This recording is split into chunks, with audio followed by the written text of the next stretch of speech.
आज तुम्हारी हलफ बर्दारी का दिन है और आज के दिन भी तुम माँ के पास आने के बजाय अपनी फूफी के कमरे में चले गए। तबीयत खराब है उनकी, साफ चेहरे पे दिखाई दे रहा है, जाना ही था उनके पास।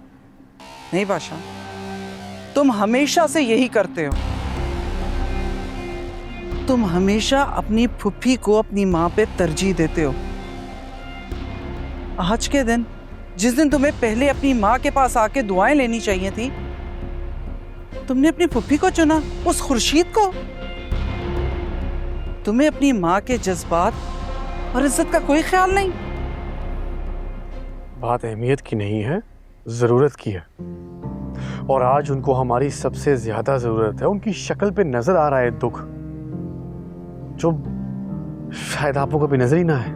तो ये दुख और तकलीफ उसने खुद चुनी है, हमने नहीं, बल्कि खुद उसने अपने आप को जबरदस्ती उस कमरे में बंद किया है।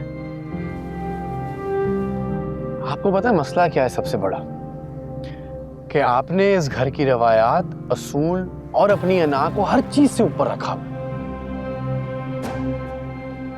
कभी ये सोचा ही नहीं कि इसके नीचे कितने दिल दब चुके हैं, कितनी रूहें जख्मी हो गई हैं।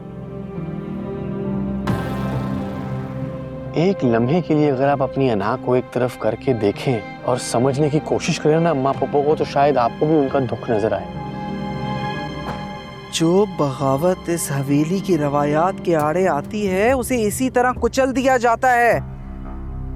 और खुर्शीद, उसने अपनी हर हरकत और बातों से हमेशा इस हवेली की रवायात को कमजोर करने की कोशिश की है।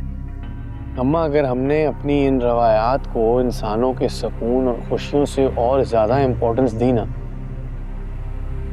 तो हमारी रूह खो जाएगी।